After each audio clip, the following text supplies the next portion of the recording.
ಇಲ್ಲಿ ನೋಡ್ರಿ ಬಾಗಲಕೋಟೆ ಮಾರ್ಕೆಟ್ನಾಗ ಮಣ್ಣೆತ್ತನ್ನು ಮಾರಾಕತ್ತಾರ್ರಿ. ಇವತ್ತು ಮಣ್ಣೆತ್ತಿಂದ ಅಮಾವಾಸ್ಯೆ, ಹೊಲ ಅವು ಇದ್ದವರೆಲ್ಲ ಮಣ್ಣೆತ್ತಿಂದ ಪೂಜೆ ಮಾಡಿರಿ.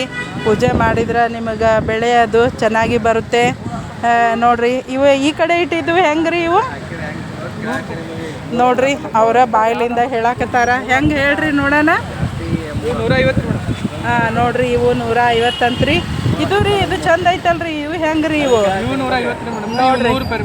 ನೋಡ್ರಿ 100 ರೂಪಾಯಿದು ಹಿಂಗದಾವ, 150 ರೂಪಾಯಿದು ಹಿಂಗದಾವ ನೋಡ್ರಿ. ಇವೆಲ್ಲ ದೊಡ್ಡ ಅದಾವ. ಹಿಂದೆ ಎತ್ತು ಮಣ್ಣೆತ್ತಿನ ಹೂಗಳು ಇವು ದೊಡ್ಡ ಹೆಂಗ್ರಿ 250 ರೂಪಾಯಿ ಅಂತ್ರಿ. ವಿದ್ಯಾಗಿರಿ ಸರ್ಕಲ್ನಾಗ ಇಟ್ಟಾರ ನೋಡ್ರಿ. ಯಾರ್ಯಾರು ಮಣ್ಣೆತ್ತಿನ ಅಮಾವಾಸ್ಯೆ ಮಾಡಿ ಪೂಜೆ ಮಾಡಾಕತ್ತೀರಿ, ಚಲೋ ಚಲೋ ಮಣ್ಣೆತ್ತುಗಳದಾವ್ರಿ. ಬಂದು ಇಲ್ಲಿ ತೊಗೊಳ್ರಿ, ತೊಗೊಂಡು ಹೋಗಿ. ಈ ದಿನ ಮಣ್ಣೆತ್ತಿನ ಅಮಾವಾಸ್ಯೆ ಐತಿ, ಪೂಜೆ ಮಾಡಿರಿ.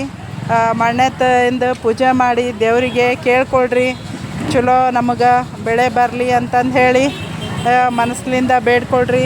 ದೇವರು ನಿಮಗೆ ಒಳ್ಳೆಯದು ಮಾಡ್ತಾನೆ ಈ ದಿನ. ಮತ್ತು ನಿಜವಾದ ಎತ್ತುಗಳನ್ನು ದುಡಿಸೋದಿಲ್ಲ. ಆದರೆ ಈ ಒಂದು ಎತ್ತಿನ ಪೂಜೆಯನ್ನು, ಮಣ್ಣೆತ್ತಿನ ಪೂಜೆಯನ್ನು ಮನಸ್ಸಿಟ್ಟು ಮಾಡಿದರೆ ಹಿರಿಯರು ಹೇಳ್ತಾರೆ, ಮನಸ್ಸಿದ್ದಲ್ಲಿ ಮಾರ್ಗವಿದೆ ಅಂತಂದು ಹೇಳಿ. ನೀವು ಯಾವುದೇ ಒಂದು ಈ ದಿನ ಮಣ್ಣೆತ್ತಿನ ಅಮಾವಾಸ್ಯೆ ಇರೋದ್ರಿಂದ ಮನಸ್ಸಿನಿಂದ ಮಣ್ಣೆತ್ತನ್ನು ಪೂಜೆ ಮಾಡಿ ಆ ದೇವರಲ್ಲಿ ಕೇಳ್ಕೊಳ್ರಿ, ನಮಗೆ ಒಳ್ಳೆಯ ಬೆಳೆ ಬರಲಿ ಅಂತಂದು ಹೇಳಿ ಕೇಳ್ಕೊಂಡಿದ್ದೇ ಆಗಿದ್ರೆ ನಿಮಗೆ ಒಳ್ಳೆಯ ಬೆಳೆ ಬರ್ತದೆ. ಮತ್ತು ನಿಮ್ಮ ಜೀವನದಾಗ ಬೆಳಕು ಸಿಗ್ತದೆ. ಮತ್ತು ಹಸಿರು ಪೈರು ಚೆನ್ನಾಗಿ ಬಂದುಬಿಟ್ಟು ದೇವರು ನಿಮಗೆಲ್ಲ ಒಳ್ಳೇದು ಮಾಡ್ತಾನೆ.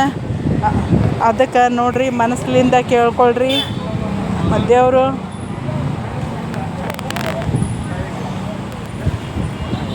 ಮನಸ್ಸಿನಿಂದ ಕೇಳ್ಕೊಳ್ರಿ, ದೇವರು ನಿಮಗೆ ಕೇಳಿದ್ದು ವರ ಕೊಡ್ತಾನೆ.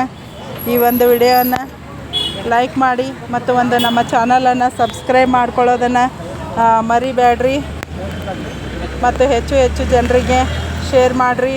Thank you very much.